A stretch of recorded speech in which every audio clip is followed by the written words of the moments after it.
right. Hey everyone, how's it going tonight? Hope you're having a good start to your weekend, and hopefully my live stream is working. We're going to see here in a second. Yeah, it's working. Sweet. All right. Let me finish getting things set up a little bit. Hey, already got some people in there. Awesome. How is it going? It is going good, man. How about yourself? Hopefully it's a little bit nicer where you are, because it's a little bit dreary here in Colorado. We're getting some nasty rain, but hey, it'll help with the trails. Spring showers bring epic loam. There's a rhyme there somewhere, but I couldn't find it. Smash that like button. How's it going, RC? Just pouring myself a tasty beverage, doing the graham cracker porter. Where is it? There it is. Boom. Get that focus right there. And little bikes and beer glass. Cheers.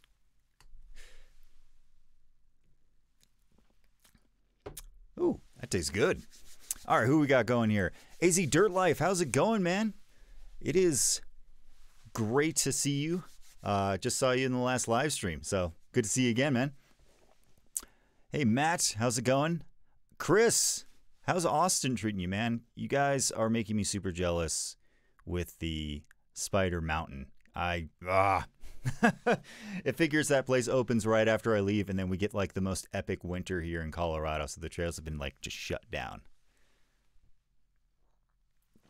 Ooh, I'll have to try that, RC. Got the new bike? Yeah, which one was it, Matt? I saw that you just got a new bike. You were talking about it the other day. Remind me. I've had a lot going on.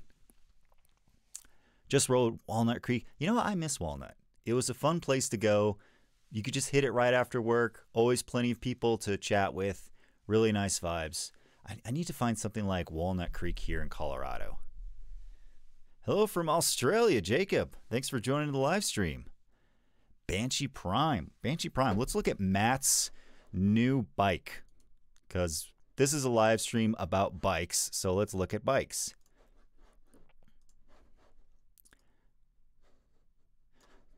Go ahead and pull up that on the intertubes.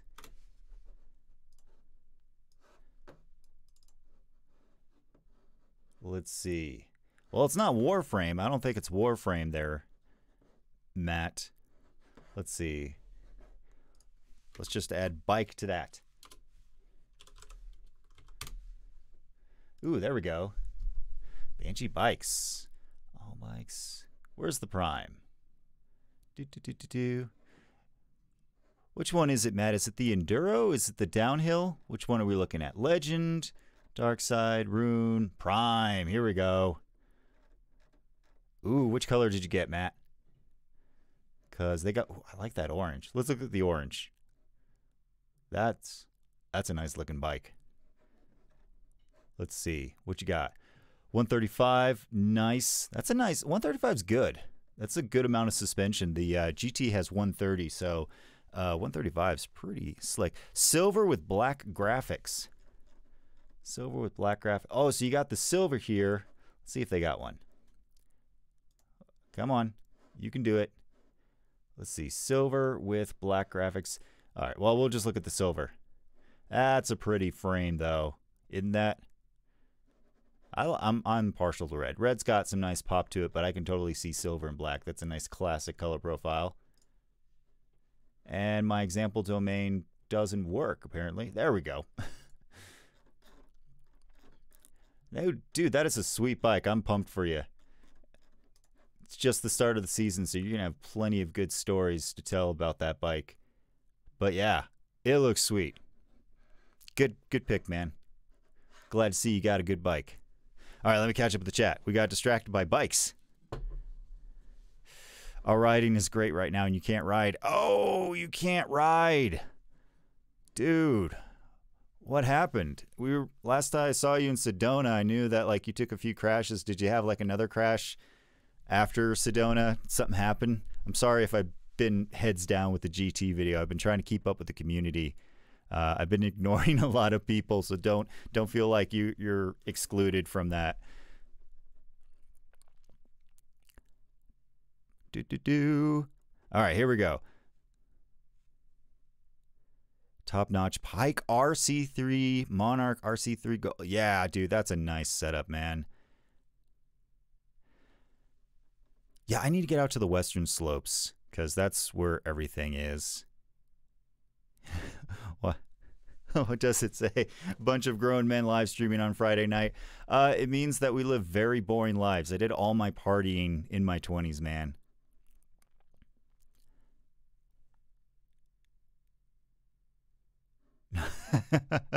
My internet speed isn't that fast, Adam. I wish I had. Oh, the collarbone. I thought that's what it was, man. I am sorry. That sucks. That's a pretty common injury. Hopefully you heal fast and you get some riding in. So, I mean, the nice thing is you're in Arizona, so you almost have year-round riding. Almost. I know it's not quite, but here in Colorado we got like this much of a riding season because as soon as the Alpine closes, you're done for basically the season. But it's a sweet season when it lasts. Receive the Ken, were you wearing a white shirt? Is that what happened? Dad bod biker. Yes, we can get started. Thanks for joining, man. Matt, no worries. I mean, that's partially why we're here. I figured people had a bunch of questions about the GT. So, let's see, pedaling. I think GoPro will have a new camera this year. I don't know. We might. I have nothing to base this off of, but I think we might see maybe towards the end of the year a new 360 camera. I think that GoPro is trying to get things dialed in on the current Fusion, but I think they've learned a lot and they're going to apply it to the next one because I know that the CEO has been talking a lot about 360 as kind of like the future. I disagree. I've often had the standpoint of I love 360 cameras. I originally didn't like them, but I've really learned to find their place. But I think they're a good complement to a regular camera. And Brian T, $4.99, $5 super chat. Thanks, man. Appreciate it. Cheers to you, my friend. So yeah, I think we might see a GoPro, just not a GoPro. We might see something else. XC Ben, where do you live that you get to ride all year? Because Austin was pretty much like that. Unless you were a wussy like me and any time it went below like 50, you didn't want to go outside because I moved away from the winter. But now I'm back in it in Colorado. Never a white shirt here, just a string of bad luck riding. Yeah, Ken, you kind of had I think I counted like 3 major crashes that I saw you do when we were out in Sedona. So, man, that does suck. I really hope you heal fast, man. Positive vibes. Yeah, Chris, I saw that you got rid of the Rilo and went to the Hero 7, which I actually have here. And I'll give you guys a little sneak peek. Here's the new setup that I'm going to be trying out. You may have seen this guy on the Instagram. Focus, you fack. There we go. Seen this guy on the Instagram, this little enclosure that has the base here. This is a new thing. I'm trying these guys out. Little clamps here, so that way you can quickly adjust things and then clamp them back down. It's kind of a quick release for your camera, and I thought that was very apropos of biking. So I'm going to give this a try with the Hero 7, and I'll let you guys know how I like it. A few other YouTubers have started mumbling a little bit about their Hero 7s, giving them issues. So we'll see how it lasts. I've had a couple issues where like some of my footage is a little bit degraded. I'm not sure what's going on, if it's overheating or if like the SD card's going bad, but a lot of people have been complaining about the Hero 7 getting wonky. So we'll see what happens. Yeah, Ben, 360 cameras are very much a taste thing. It gives you super wide fisheye, and not a lot of people like it. I am an ambassador for Insta360. I used their stuff before I became an ambassador, so when they asked me, I did go back and forth a little bit on the terms because I wanted to be able to speak my mind, because I'm very critical about cameras and I like to call companies out on their bullshit, even if I'm a ambassador themselves. So I'll call Insta360 out on any crap. But I am a fan of them. Adam wears all black shirts. If it wasn't such an issue, I probably could ride all year in my particular corner of the PNW. Yeah, you guys have had pretty decent weather. It's only gotten a little bit snowy up there. I know that Josh, Daily MTB rider, was super stoked that it finally melted. So, yeah, Ken, Hero 7 has been a little bit buggy. The $100 trade-in is tempting, especially if you're like me and you got quite a few Hero 4 blacks kicking around, because that's about what you could sell a good Hero 4 black for about this around these times. About like $80 to $110 is what I would expect for a good condition Hero 4 black. Anything more than that, and it better be like new in box, basically. I've never thought about the overheating, knowing these guys, they're constantly recording for several minutes. Yeah, I mean, it's a camera. Eventually it's going to overheat. I also, OTB, Oklahoma. I'm sorry, I'm butchering your name. But OTB, I do have a Sony X3000. I need to take that out again and compare it to the Hero 4, because I don't really think I saw a very good comparison between the Sony and the GoPro. All right, so yeah, let's go ahead and switch over to the bike, because I'm sure quite a few people have a few questions on that. So Alex, how's that GT treating you? I'm thinking about getting one. It's pretty good. So here's the thing. I've had a couple people talk to me in like message boards, because I post in message boards a lot. I try to help out there. And I've had a couple people ask me, or kind of give a little bit of a critique of, you know, there are better bang for buck bikes out there. I got the GT partially because I grew up with GT, so I'm a little bit biased towards the brand just because of nostalgia, but also because I really liked what they were doing with the redesign. It's got a 65-degree head angle, 130 front and rear, but the guys at GT all run 140 forks up front. Super capable bike, and that slack head tube angle actually does not get in the way when you're climbing. It's very hard to describe. I like slack bikes, but I was worried that with such a slack head tube on a trail bike, it was going to be just a mess. It actually kind of comes in handy to have such a slack head tube angle with shorter travel. I wouldn't say like it's an aha moment, like, oh, this is what we should have done, but I don't think that it does anything to detriment the bike. So climbs well, descends surprisingly well for a trail bike. I think a lot of people nowadays are switching over to mid-travel bikes because suspension has gotten so good. You only need more than like 140, 150 if you're doing like full-time enduro, even like light downhill duty. But yeah, I guess, let's see. Another question someone asked was upgrades. So that kind of pivots off of what I was saying. Some people are saying or asking, is it the best bike that I can get, or why didn't you go with a YT? I think that like direct to consumer is always going to be the best bang for buck. It's just the way of life. They can undercut everyone, but you got the tricky bit of you have to wait for it to arrive, which a lot of companies are out of stock, and then you have to hope that it fits, which is a big deal. And then if it doesn't fit, you have to pack it up and send it back. So that's why I actually went with a bike that you can get at the store, because you can go and test ride that and see if you like it. Scan the chat here real quick, because I see a lot of people asking questions. But Jacob, I'm going to get to yours in a second. And Crosstrek, we'll talk about the MRP in a little bit. You know what? An upgraded fork, I think, would lighten the bike and make it more refined. But it's actually not my top pick for an upgrade right now, believe it or not. Jefferson, thanks for hanging out, man. Have a good night. The fork offset is 51 degrees.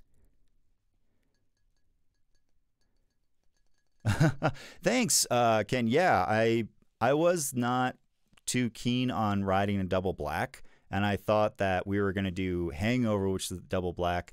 And so when we got to Highline, I was like, oh, you know, it's just a regular black diamond, I'll be fine. And then I was like, oh crap, this is a double black diamond. What did I get myself into? 151, if you really hit hard, 150-160 is definitely good. Biking with Panda? No, I think it's sitting just under 76 degrees for the C2 angle. I think that's about ideal. I've ridden 78 degree C2 angles. I'm very active with my dropper post, so I know JC just test rode. That starts with an F, but it's escaping me. But he rode a bike that had a very steep seat tube angle, and he was kind of saying that he didn't like how, unless you drop the seat all the way, it felt like it was going to buck him. I drop my saddle more than I probably should, so for me, it's not that big of a deal. So, yeah, I don't know. I like it. I like steep seat tube angles. Ever since I rode the Pole Evo Link when Lone Ranger and I worked on his fastest bike video, I had always had it in my head. I was like, next bike has to be a steep seat tube angle. Yeah, 51 millimeter offset for the fork.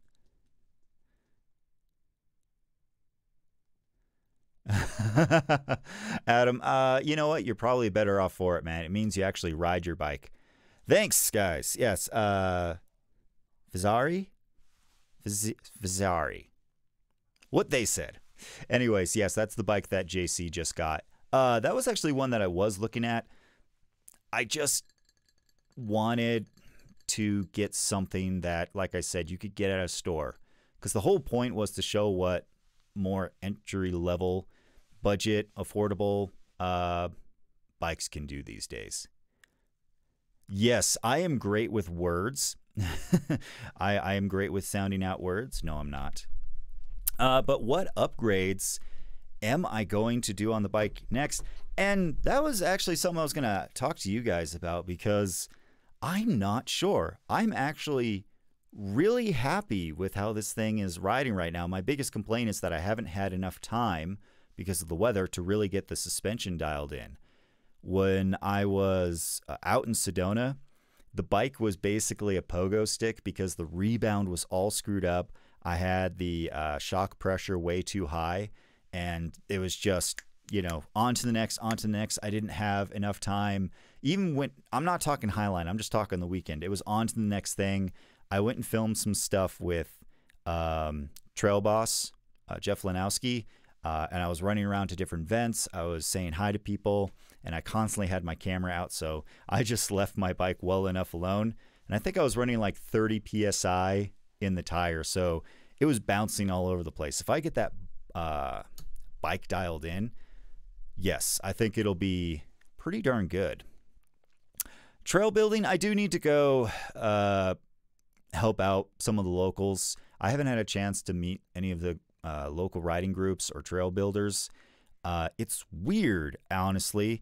In Austin, all the different riding groups work together. You had Team Trail Party, and the Austin Ridge Riders and Freeride 512 were the three main groups in Austin, and they all like went to each other's events. They helped out with trail building.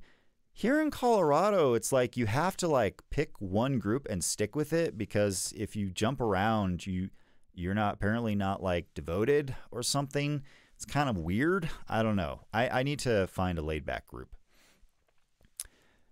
XT brakes are nice, but I think that's a little bit more expensive. Oliver, I post when I can. I work a full-time job. I have a girlfriend, and I want this to stay a fun thing. So if I don't post for a while, it's because I don't want to rush something out the door. I want to have time to work on it. The GT video took about a week and a half with just editing. That was me just like each day coming home, working for a few hours, and then going to bed, you know, spending time with my girlfriend. I'm trying to be better about not getting sucked into the computer. So I would love to post more, but I want to have a good work-life hobby balance. Wheel set. Yeah, that is one thing that I have been thinking about. but that's kind of expensive. I want to keep things very affordable right now. Maybe towards the end of the season, I might get a little bit more relaxed on my budget. But yeah, I don't want to intimidate people and make it seem like the bike isn't good enough. It really is good. Like just putting on the tires and the dropper post alone were huge upgrades. As I said in the video, where is it? Hang on. The bar's right there. That was more or less just for my own personal comfort because the stock bars were a little bit too low for me. The GT has a bit of a low stack height, so I was a little bit crunched on it. So just putting on like 10 more millimeters on the stem and putting like I think it was like a 40 millimeter riser bar, pretty tall. It felt really good. And so I'm really liking it. Yeah, I like mineral oil brakes, Adam. I tend to steer away from like SRAM and Hope just because they use dot fluid. Let's see. What do you think about over forking your sensor? I would say that it's sketchy. It runs a 130 right now, so technically, you know, the rule of thumb is no more than 20 mils of travel. I could put a 150 on there. I do happen to have a 150 Yari. Hey, Jordan just subscribed. Thanks, Jordan. I do have a 150 Yari that I could throw on there as an experiment. Maybe, like I said, later in the season. I want to see how good these suspension components last. Adam, thanks for hanging out, man. Good to see you. It is a large carbon horse. It is a large frame. The XL had a better reach, but the seat tube was just too tall for me. That's one thing that I need to talk to GT about, is getting that seat tube just a little bit shorter. Get rid of this weird triangle thing. Well, not get rid of it, but like make it a little bit flatter so that way they can shrink down the seat tube. What is my opinion on e-mountain bikes? Well, shut up and ride. I think that you should, you know, just shut up and ride whatever bike you want to ride. No, I think that's Matt over at Shut Up and Ride. And yeah, we've talked about this offline. I think e-mountain bikes are great. I think that for the sake of argument, they should be classified as separate, but I don't think they should be banned. I want to make that very clear. I don't think they should be banned from mountain bike trails, but I do think that they need to kind of live in their own class, just because it technically does have a motor, even if it's pedal assist. I don't want to get into a big debate on that, which is why I'm just going to say I think that they are perfect. Like Adam, who was just on, he rides an e-bike, and he is a wicked shredder. So, you know, I don't have any heartburn for someone on an e-bike. If you're out having fun, that's all that matters. The Archer E-Shifter.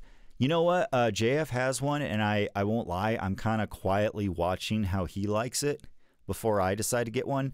I think that for like a budget bike or an affordable bike, that's a luxury. It's a cool luxury, but it's a luxury. You know, the Dior brakes, Kenny, I actually have been looking at those.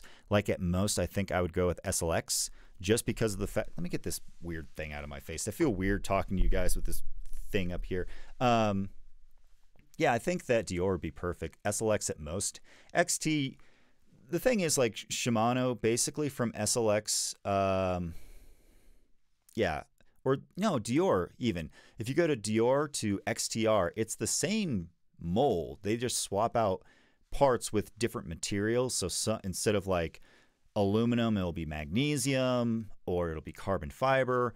But basically, you just have more adjustability the further up in the range you go and the lighter they get, and it's more just refinement. So Dior would probably be what I would do for upgrades on brakes, because the stock brakes are fine. They're plenty grabby. I won't lie, though. Since I'm getting more and more aggressive with this bike, the more I get used to it, I don't want to be sending it down the side of a mountain because my brakes failed on me. And these brakes, because it is the budget option, are more for people that are going to be hanging out on greens and blues. And I'm going to be taking this guy on blues, blacks, double blacks. So yeah, maybe get some better brakes that are more reliable. I haven't had any problems. I just don't want to test. I just don't want to test the limits of that on the side of a mountain. All right, let me make sure I didn't miss anything before I scroll back down. Over forking, post more, hit that thumbs up. Ever thought about doing a video looking at upgrading to a higher engagement hub like i9 Hydros? Man, to the mountains, I think that would be a fun video, but if I were to get a new wheel set on this, it probably would be a DT Swiss, and at that point, maybe I would look at their new ratchet upgrade if it was compatible. But I don't think I would put i9s on there. That's an expensive wheel set for a more affordable bike. Pink bike is good, but you know what else is really good? And I made a video on this, y'all, and you should go check it out. I did a video on how to get components for cheap.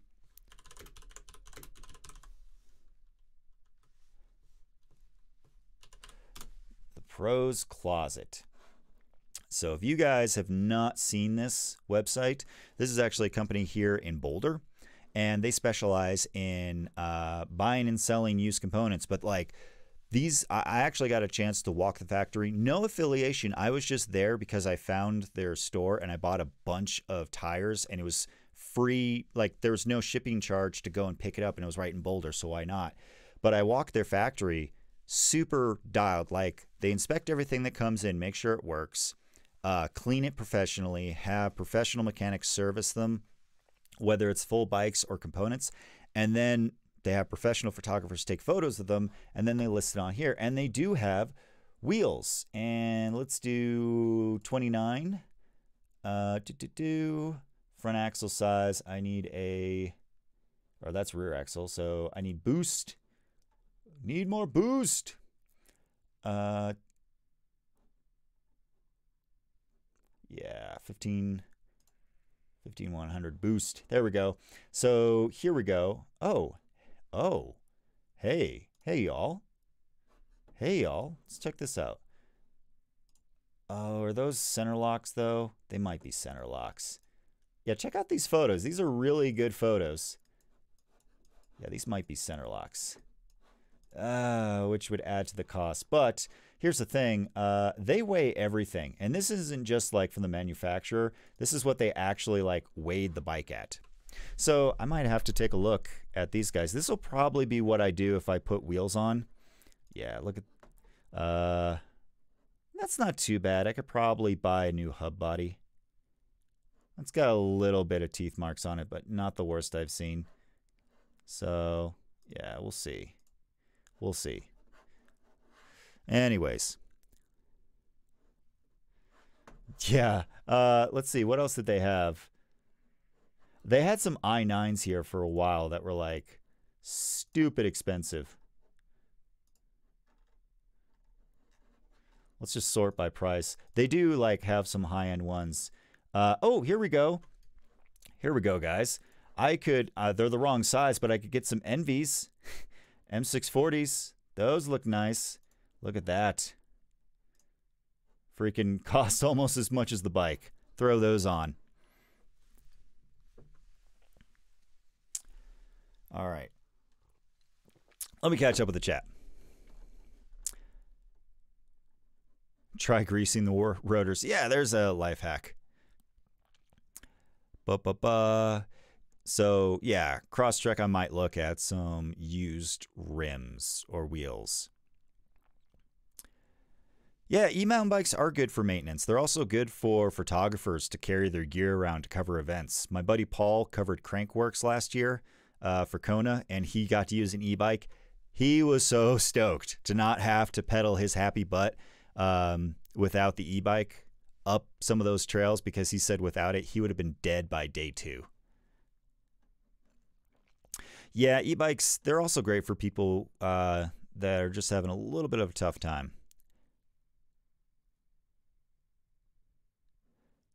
Nice. Yeah, there are some okay deals. I'm a little bit nervous whenever I buy stuff from China. You never know. SRAM G2s, they do look good. I don't, me personally, I don't like the feel of SRAM brakes. That's a very personal thing. So it's more, my object or subjective view. So take that with a grain of salt. Smash that like button. What do you think is the future for P&W components? I think they're awesome. I think they're awesome too. And I know if you watched the video where I hung out with Aaron in Washington, excuse me, and we talked about different stuff. They are working on new products. They're working on, I think, carbon handlebars, more range on the stems. I think they're working on other components. So that should be very interesting. Sorry, I'm trying to multitask and it's not very good. And it's not working well. So yeah, I think P&W is a great company. Aaron said it himself. They are never going to be the cheapest option because they want their quality to be reliable. They sit right in that middle, or right in the middle. So you're paying a little bit more, but you're getting better quality and like a 3-year manufacturer warranty. And it's still cheaper than the higher end stuff. But like, I have nothing against Bike Yoke. Fox Transfer is still, if you need the absolute best dropper post, period, I think the Fox Transfer is hard to beat. It's like bulletproof, really good quality. It's just more expensive than what P&W offers, which is still a very reliable, high quality dropper post. But if like money is no object, Fox Transfer I think is like probably my go-to dropper. So yeah, I think P&W is doing good.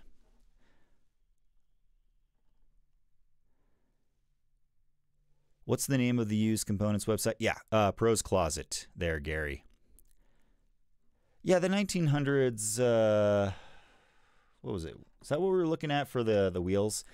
I did weigh the wheels with like currently, and they're actually not that bad, but I wouldn't mind getting some lighter wheels on there towards the end. I think like after a year, I might just go nuts on the bike, but I wanted like really enjoy the fact that I'm really approaching this from the mindset of someone who just got a bike. They're trying to be careful with their money. So, hey, thanks, Biking with Panda. Favorite Monty Python movie sketch? Actually, not Monty Python, but it has John Cleese, Faulty Towers. I was such a geek on that TV series. I don't know what it was. I think I just love the fact that like Sybil just like had to endlessly deal with these people because I worked in retail. Even like as a young kid, I worked at a amusement park in the arcade, and you had to deal with people getting mad at machines, and it was just like, I don't want to be your emotional punching bag. So that's, and then after that, of course, Monty Python Search for the Holy Grail. That's a classic. So, anyways, what wheel set do you have? Trail features. It is the stock wheels that came on the Sensor Sport, which is basically like their house brand. What is it? Altera MD27. Aldi MD27. 27 stands for the width. They're 27 millimeters wide, which is actually really awesome because that's wide enough to run. I would probably put at most like 2.4s on there. 2.3 is perfectly fine for this bike. If I was running a 30 millimeter rim, I would definitely put 2.4s, 2.5s on there. I think that's about the sweet spot for those tires. What do you think about the Envy wheel exploding debacle test on Pink Bike? Was that fair? I can't comment on it because this is the first time I'm hearing about it. So it'd be unfair for me to say anything. Ken would love some Envies for his FSI. You know what? I think after a certain point, I don't know if I would notice. We Are One makes some really good affordable ones. Light Bike makes some good ones. The Lone Ranger uses that. Noble, and I think Envy is, Envy is when you make dentist money. Lawyer, dentist run Envies. I've seen the Race Face vault wheels, and actually, I've seen a few Race Face wheels pop up here on. I wonder if they have brands. Do they have Race Face? Let's see. Do they have? Oh, they do have some Race Face. They have some turbines. So, an effect. There we go. Oh, some 29ers. I wonder what. I bet you like the axles are mix matched. And that's why they didn't pop up on the filter. What are the axles? Okay, yeah, so 1242. So it doesn't have, the rear isn't boosted. I wonder if you could swap out the caps, though, and make it boosted. That might be a good option. So, yeah, $300 for a really nice wheel set, even if you didn't have boost. Like, if you just had a regular non-boost bike, that's a really good deal. And they have a 30-day warranty. So if, like, you get this and you start riding it and like the spokes start popping on it, or it's grinding for whatever reason, or like the carbon fails and it was in the parking lot, of course, they're going to want to make sure that you didn't, send it to flat 5 times and then tried to bring it back. But yeah, they got some pretty good deals over there. I'll need to go over there and talk to them and ask them to keep an eye out for some stuff maybe. What size are your nipples? I think they're the right size, Panda. Whatever they need to be. Hey, Ken, thanks for hanging out. Yeah, Easton, let's see, Easton Heist. Let's see, what is that? Heist wheels. Oh, those look fancy. These alloy, they look like alloy. Yeah, they're alloy. Oh, wow, that's pretty light. Huh. Nice. Cool. I'll have to look out for that. And I lost the chat window. Hold on. There we go. Thanks, Google, for not screwing me over like that. 120 points of engagement. Wow. That's pretty nice. Oh, that's a great question, Matt. What is above my pay grade that drives me to my local bike shop? Suspension work. I will not touch my suspension. As much of a geek as I am, I've taken apart dropper posts, like literally took apart. Like when I got the new Bachelor, I wanted to figure out if the new cartridge could be shimmed, because actually the old Bachelor could use the 1UP components shim. And they still sell them. So if you buy like the 2018 model, it's still listed on their website. The old Bachelor can be shimmed. The new one has a different cartridge. So I actually took it apart, like all the way apart, like face shield on to make sure I didn't get my eye gouged out, to figure out. And I think I did. I put a pause on that to check on this. But anyways, the suspension work is something I never mess with. I'll always pay someone to make sure that my suspension is taken well care of.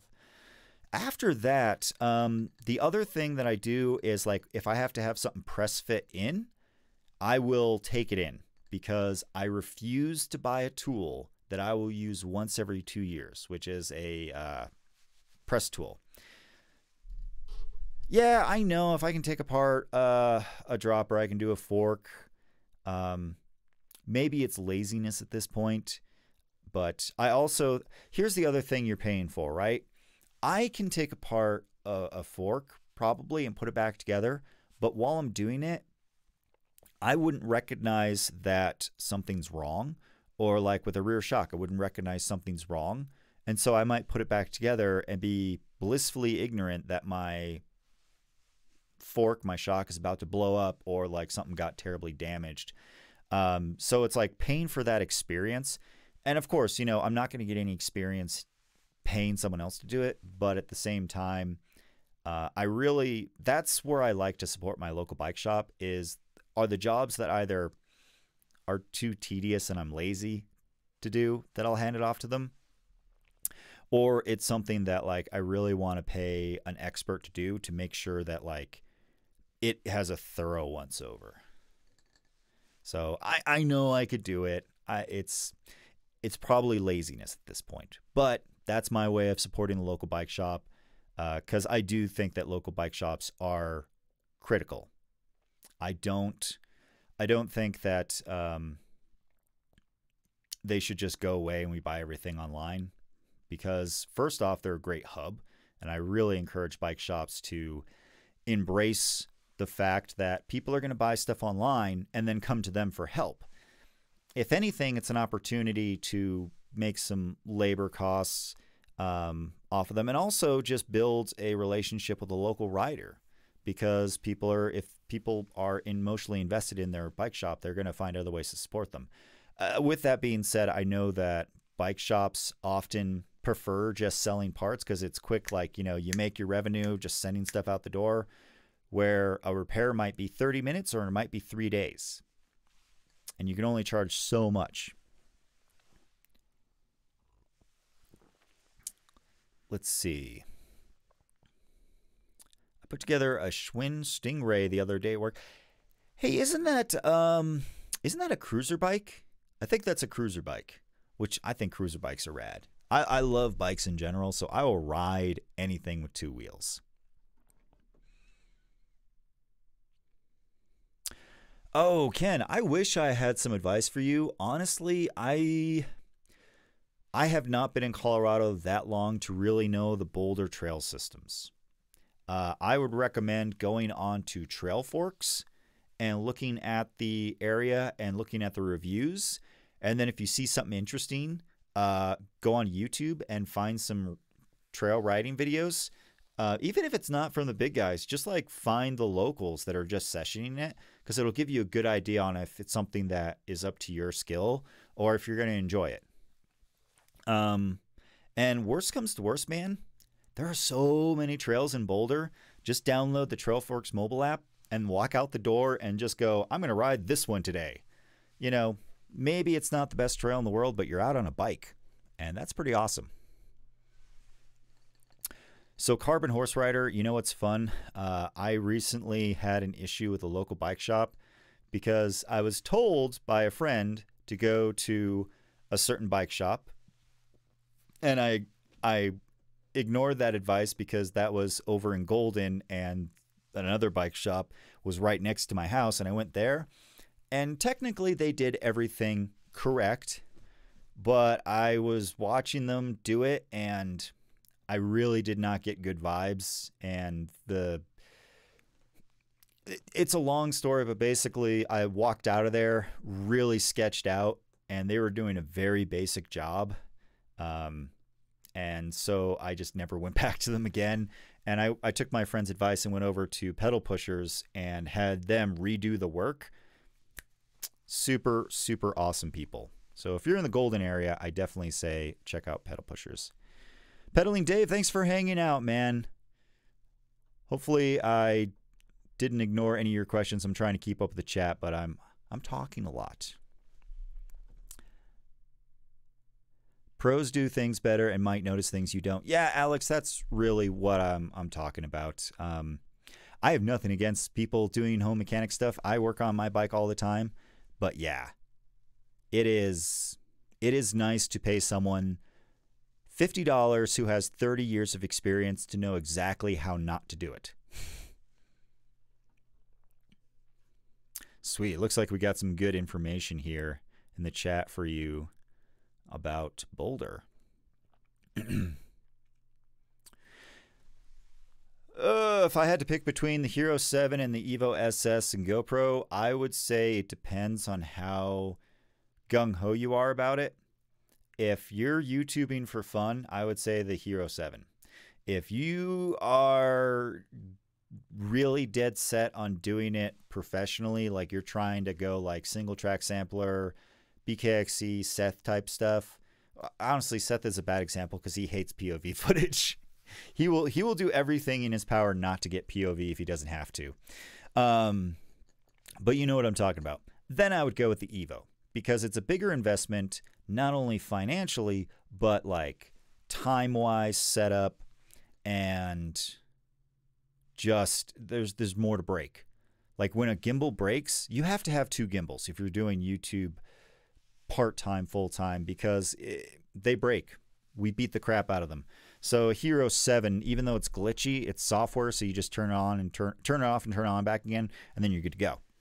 So that would be my saying. Oh, what was the job? The job that the bike shop screwed up was pressing in a headset. So Gordon Ramsay does this test with all chefs where he asks them to make scrambled eggs, because there's the easy way to make scrambled eggs and then there's the correct way. And the correct way actually takes a little bit of finesse. A little bit.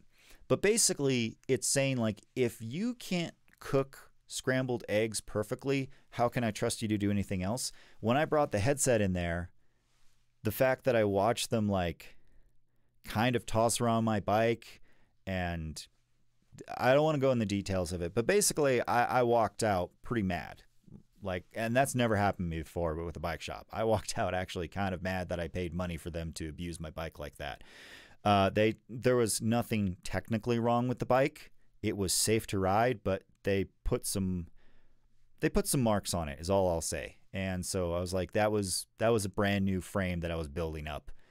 So I was not happy with them. No, I would actually trust AVE to work on my bike. Because he would have that attention to detail that I appreciate. Bunch of Mini Coopers stealing some gold or Crosstech or something. Are we watching like heist movies? What's going on? Probably messed up. Hey, OTB, thanks for hanging out, man. I appreciate it. How many people do we have hanging out here? I'm actually trying to find it. I'm using YouTube's different live stream thing, and it doesn't tell me the current watch count. So 33, that's good for a Friday night last minute live stream. Appreciate all you guys hanging out. So the other thing that I want to talk about the GT is actually not the this bike itself, but I'm excited because GT has been reaching out to me. We've been chatting in the background, and they have some stuff in the works that they haven't given me any details on, but I'm really excited, and I'm hoping that actually I get to maybe talk them into getting me something to test, because one of the things that people have been asking me about is, well, what if I can't afford a full suspension bike? What would you recommend from GT? And currently, I can't recommend anything from GT because, quite honestly, the full suspension bikes are awesome. The new downhill bike looks great, but other than that, they don't really have anything good. And apparently, they've been listening to that, so that should give you guys a hint of what I'm talking about. So hopefully, this summer I might be getting something else that's a little bit more affordable to try out. And then I have some really fun plans with that. So that's a little sneak peek behind what I have cooking in my brain. So Sedona, this bike seriously surprised me, because when I was hitting some of the really chunky downhill sections, I was expecting to find the limits of the suspension. And granted, like I said, it was a pogo stick, but coming from a Yeti, I was actually really happy with how well it, funny enough, LF PC just asked me how's it compared to the Yeti. So here's the thing. That's like asking me how I like my Honda Civic next to my Lexus.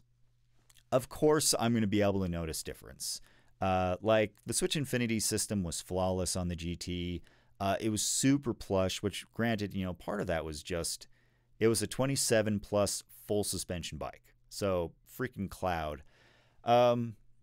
And then, of course, it was like super decked out. I had the Yari with the MRP ramp controller. I had a nice rear shock. Had a really solid drivetrain. So the bike is definitely a little bit heavier. Is probably what the first thing you'll notice. but not when you're riding it. It's only heavy when you pick it up. So like if you do trial stuff, you're probably going to definitely notice it. It probably feels a little bit heavy in the air, but I don't jump that much. But yeah, the biggest thing that I was surprised about was how well it climbs. Because I hadn't actually test ridden this, and I broke my first rule, which is always test ride a bike before you buy it. But I went back and forth with the guys at Fanatic, just asking them their opinions, kind of trying to find a rider there that rode like me, and get his idea on it. It actually rides really well uphill. I don't get a lot of pedal bob, and I actually kind of like how stiff it is compared to the Yeti. The Yeti kind of had some flex that was built into the rear chainstay, so the rear of the bike back here was designed to, if I can point right, the rear of the bike right here was designed to flex. And they do that on purpose because the pro riders that race for them really like having a little bit of compliance to absorb the chatter, so that way they can pick a straight line better. Because the rear tire can basically do all it wants. As long as the front tire is pointed in the direction you want to go, the rear tire is going to follow. And I actually kind of started getting tired of that because like the more aggressive I got, the more I didn't really like that flex. And when I started to actually jump my bike a little bit, I use jump as a relative term. I'm not catching big air, guys. But yeah, when you got it in the air and you landed a little bit sideways, that flex was a little bit off-putting. So it's actually kind of nice. So it's like, to use the buzzwords, it's stiff but compliant. So that's basically how I would like it. It's acting the way I would want a bike to ride. Because I rode hardtails for so long, I don't like my rear end to wobble around. So why don't I still have the Yeti? Ken, I actually made a video on that. Basically, when I hurt my back last year, I literally went OTB. Like I just somersaulted the whole bike with it between my legs and landed on my back. And it aggravated an old back injury, so I had to take some time off the bike. I'm feeling fine now, though. But since I was off the bike anyways, I thought it would be a good time to upgrade. And originally, I was going to get like an Ibis or a higher end bike. Well, not higher end like upgrading, but like try something new. But two things happened. One, all the bikes, like I noticed all their difference, but I couldn't pick between like, okay, I'm about to spend like $4,000 on a bike because I sold my Yeti for like $2,500. So I had a pretty decent chunk of change plus some savings that I was going to put towards the bike. And I just couldn't decide because I was like, I had such, you know, I'm trying to think of a good term for it, but basically I was just nervous to like buy something, be like, okay, once I get it, I get this. But then also like I realized something. I was like, you know what? Buying a bike sucks. Like it's fun, but it also sucks because for a new rider, I started thinking about it. It's like a new rider is going to be like completely overwhelmed because I'm sitting there in the booths at these events talking tech with all these guys, and like someone new who's looking for their like upgrade to a hardtail would actually come into the tent and just like their eyes would glaze over and they didn't know what to get, and they just know that they needed to get a good bike. And so that really made me think about it. And I also had a while back, I think it was like 2 years ago, a kid who was like 14 years old was asking me what type of bike they should get because we were at a group ride. He wanted to eventually get into enduro racing, and he looked at me and like he wasn't joking. He was like, should I finance a bike? Because he was thinking about getting a $3,800 bike. He's a 14-year-old kid, and I just realized, I was like, man, people are just getting it from all angles, that they need to like invest, you know, almost $5,000 just to get out there on the trails. Like, that's not true. So that's why I decided to sell the Yeti, and I was going to get a high-end bike, but then I was like, you know what? I want to see what a budget bike's capable of. They're capable of a lot. That was a long answer for a very simple question, so I apologize. Rear tire can do whatever it want. Yeah, yeah, maybe not that much, as long as the bike stays together. How often should one service or suspension? I ride once or twice a week and have my bike for about a year, but I've been off the bike since early February due to dislocated shoulder. Ryan, first off, sorry for the dislocated shoulder. But to answer your question, a good rule of thumb is once a year. Um, so like you can track hours. So if you use Strava, that's actually a great way to know exactly when you should service your fork, because then you can tell them I've ridden this many hours this year. Cool. But if you're like you're not sure, once a year is good. If you have any concerns about it, you can always take it into the shop and they can kind of eyeball it. They might be able to tell you like, hey, you should consider it. A good bike shop won't oversell you on service. One, because they probably have plenty of stuff to do anyway, so they don't want to take on unneeded stuff. And two, they don't want to screw you over because they're bikers too. They know how expensive bikes can be. But good rule of thumb, once a year. But longer answer, it depends.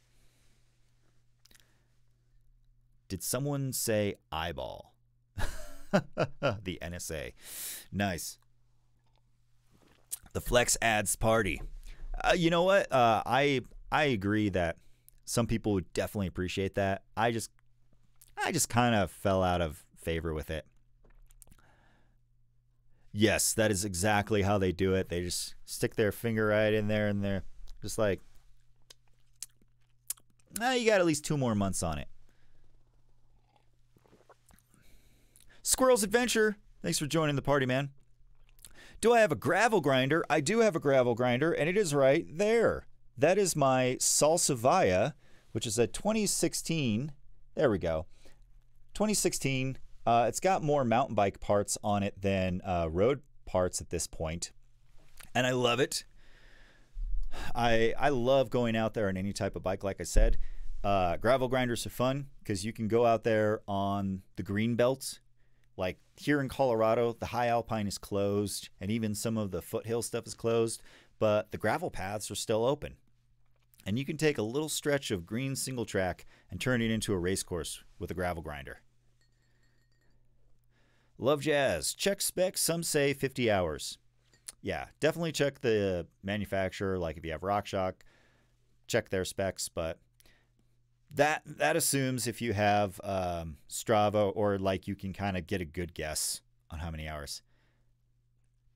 Yes, I do. I have an AT-AT. This guy hanging out right there. I got this guy when I was like 10. I was wicked young. I got it for doing chores and a birthday gift. The Fork Whisperer. Yeah, RC. If you're riding hard, I would definitely say that twice a year isn't bad. But that's if like you're riding really hard, or if like you're down in Austin, you could ride year round. 'Cause then that was awesome. So anyone have any camera questions? Because I don't know.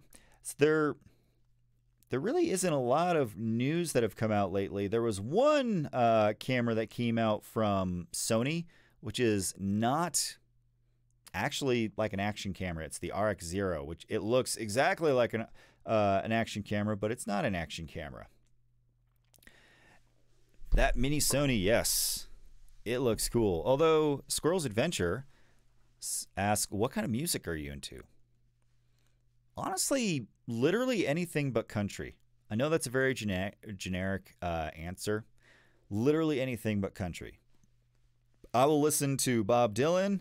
I will listen to Skrillex. Sometimes I have to be in the mood. Lately, I have been, I've been kind of geeking out on Panic at the Disco. Their latest album is actually really good. Although I'll also listen to Common. Let's see, who else? Classified. I love Classified. That is an awesome rapper. Skydo drone. Oh yeah, so the automated drone.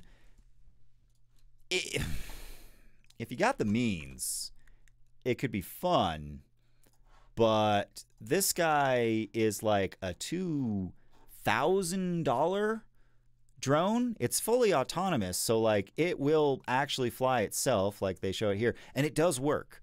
DC Rainmaker did a test video on it, and he actually stressed it out. And the only time it failed was when he was like legitimately in some rough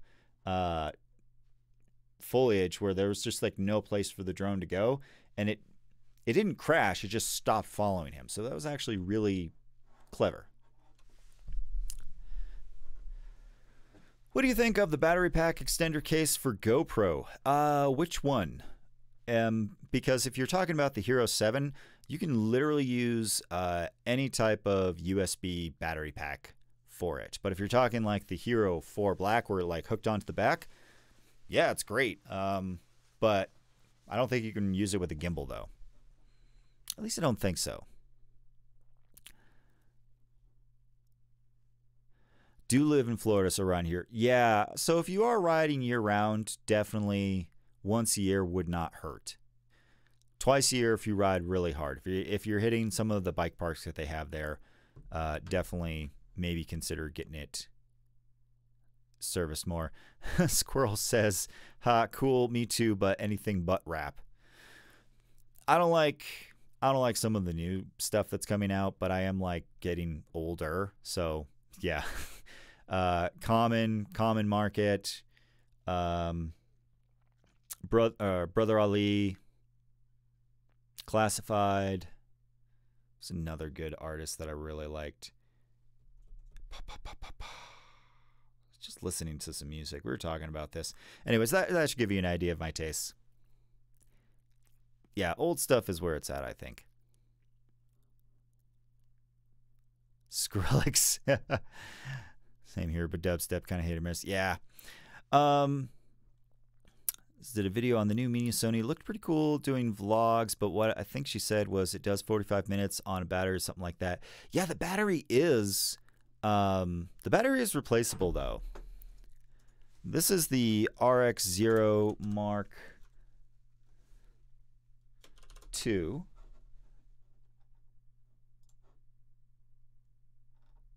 Oh, that's Sony rumors. Here, we'll just go to B&H. That's this little guy. Looks exactly like an action camera. Freaking, I mean, it basically has the same dimensions. But it has a flip-up screen, which is actually really cool. It's clever that they got that in there, but it's like the size of a postage stamp. So at most, you can just tell if your face is in the shot. But I want them to take the X3000 and stick that into this guy and make a new action camera to end all action cameras. Because holy crap, $700 for basically a not GoPro. So figure that out. When will we stop? 4K, 8K, 16K seems like 180 is pretty decent. I think that 8K is probably going to be good for a while. 4K was nice. 8K is pretty darn good.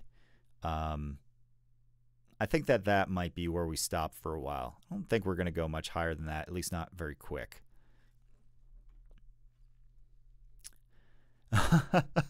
I love all the music in Ready Player One. I need to rewatch that. That was such a good movie. Who is your favorite YouTuber besides your Delph? My Delph. All right. Who's my favorite YouTuber? This Old Tony. So if you've ever watched AVE, AVE is like your fun drunk uncle that cusses way too much that you hang out in the garage with.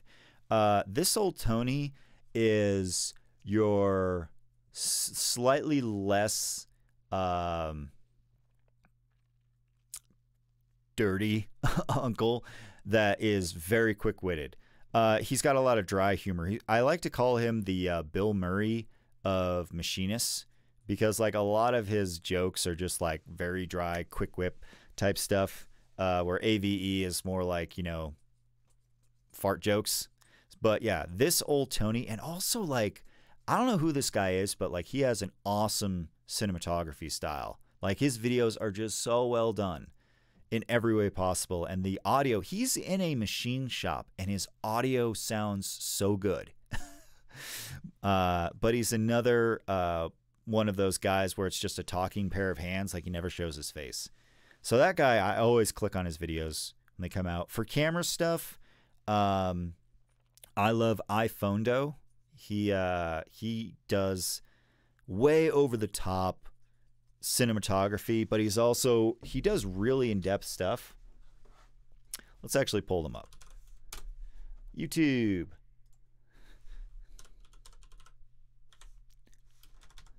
iPhondo.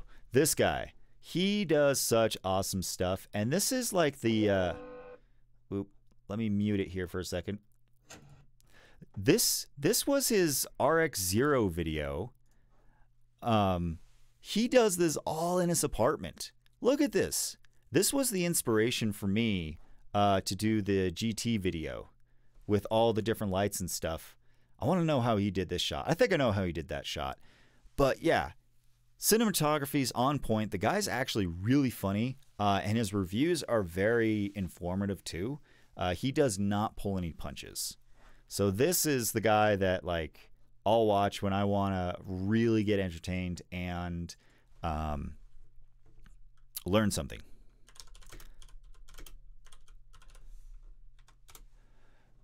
This old Tony, this is the guy I was talking about. I love watching his stuff. Oh, ads, I'm not logged in. Okay, we'll watch. We'll support this old Tony. Oh, why is there 2 ads? Wow, I have YouTube Red. I have not realized how bad it is. But this guy also does a lot of like machining stuff. So if you're a geek like me, really awesome YouTuber to watch. And then the classics, Peter McKinnon, Casey Neistat, all those guys. Yeah, 2 ads now. I didn't realize it was that bad. I got YouTube Red a while back, just because I decided as a content creator, I want to help support other content creators, and YouTube Red is like one of the highest paying ad revenue ways. And also you do get some cool content in there too. So it is kind of nice to be able to enjoy some of your favorite content without ads and support them as well. So that's how I look at it. But let's see, we've been going for about an hour. What other questions do we have here? Love Jazz? Yeah, I try to sprinkle the live streams in. Like after I get a video out, I try to do like 1 or 2 live streams. What is the appeal of Casey Neistat? I don't get it, but maybe I'm too old to understand the appeal. I definitely understand that Casey has kind of a unique style. And for me, as someone who's a camera geek, I appreciate how much effort he puts into a 5-second clip. When you work with cameras a lot, you realize how much of a pain in the butt they are. Because, like, I made a cup of coffee for one of my Yeti builds, and a cup of coffee should only take maybe 10 minutes with boiling water. It took me an hour to film making the cup of coffee because I had to get a bunch of different shots of the same thing, move the camera around, adjust lighting, fix stuff. So yeah, anyways, Casey Neistat is someone that I just appreciate for the effort he puts into his daily vlogs.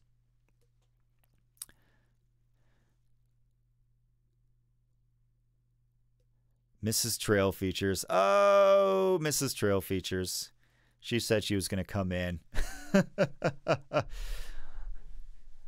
I don't have a good response for that because I feel like no matter what response I give, I'm just going to be digging myself a hole. Do I play any musical instruments? I used to play guitar. I took a bunch of guitar lessons when I was 12, 13. I know like maybe 5 chords, and I played the Star Wars theme song at a recital because I was that painfully awkward as a kid. I looked like a guitar player. You know what's funny though? I often got told that I probably would have been a good drummer because one of my buddies like was watching me like tap on a desk and just kind of like find different notes, and he's like, "Why aren't you a drummer?" I don't know. I don't think I have very good rhythm though. That's the problem. Hey, as long as you love it, man. So let's see. I don't really have anything else for you guys, so I think I'm going to go ahead and close it off here. Thanks for hanging out for an hour. By the way, these live streams never stay up after the fact, so if you miss it, I apologize. I basically put them as unlisted, so if you got the notification, you go back and look at it, you can watch it, but they're not there. So if you lose the notification, it's gone forever. So I appreciate you guys hanging out. And of course, Matt, thank you for the $10 super chat. Hopefully it should pop up right here. I do have a little animated thing that should be popping up. Let's wait for it. Let's wait for it. There we go. Boom. Fun fact, I actually have a bunch of these set up at different price tiers, and it gets more epic the more money you donate. But definitely appreciate it, guys. Thanks for hanging out. If you are in an area that the weather is good, then tomorrow get out there and find your next adventure. Have a good one.